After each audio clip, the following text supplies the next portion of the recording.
Hello and welcome. Today we are here for deliver new legal topic. आज का जो हमारा लीगल टॉपिक है वो है राइट्स ऑफ बायर। देखो, कोई प्रॉपर्टी बायर एक खरीदार होता है, कोई प्रॉपर्टी को खरीदने वाला बायर होता है, उसके क्या राइट्स हैं। दिस इज अवर लीगल आज का टॉपिक है कि rights of the buyer.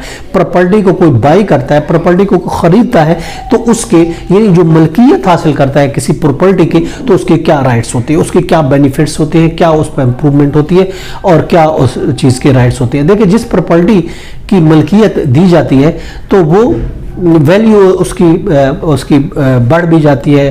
Property का किराया का भी मैटर होता है, प्रॉपर्टी का मुनाफा का भी मैटर होता है।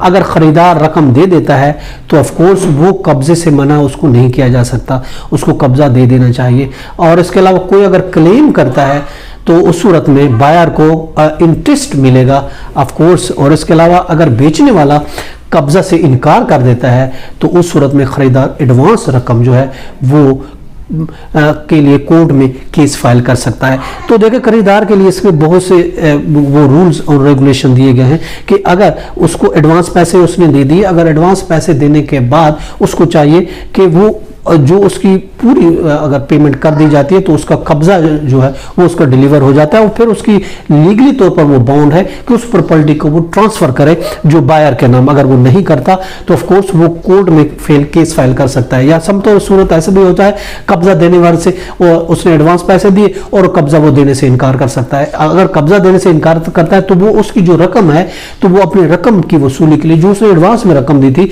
उस रकम की वसूली के लिए वो कोर्ट में केस फाइल कर सकता है। देखिए, डॉक्यूमेंट्स गेट बी रजिस्टर्ड, उसके नाम फिर जो है जब ये सब चीज हो जाती है, अगर बायर वो प्रॉपर्टी को लेने के लिए तैयार, दोनों पार्टी राजी हो जाती तो डॉक्यूमेंट मस्ट भी कि रजिस्टर्ड होने चाहिए। जो बायर है, खरीदार है, उसके नाम डॉक्यूमेंट रजिस्टर्ड होने चाहिए। और इसके अलावा पोजीशन उसको दिया जाना चाहिए, जरूरी है कि possession must be deliver to the buyer.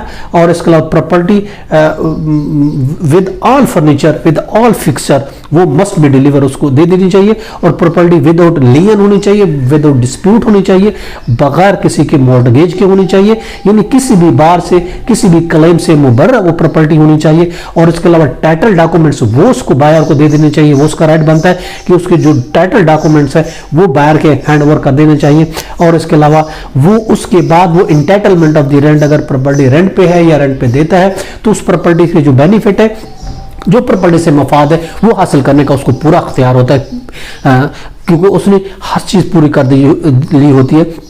और फिर जो उसका अख्तियार है उस प्रॉपर्टी से इंजॉय कर सके, उस प्रॉपर्टी से बेनिफिट हासिल कर सके, क्योंकि उसने ये बायर है, उसने पूरी कंप्लीट जो लीगल रिक्वायरमेंट है वो पूरी कर दी है, कंस्टिट्यूशन क्लियर कर दी है। तो इसलिए फिर ज़रूरी है कि वो प्रॉपर्टी बिना, अगर उसमें कोई लियन आ जाता है, कोई मसला आ जाता है, कोई किसी का क्लेम आ जाता है, वो रिस्पॉन्सिबल है। जो बेचने वाला है, seller as a sole responsible वो नहीं है।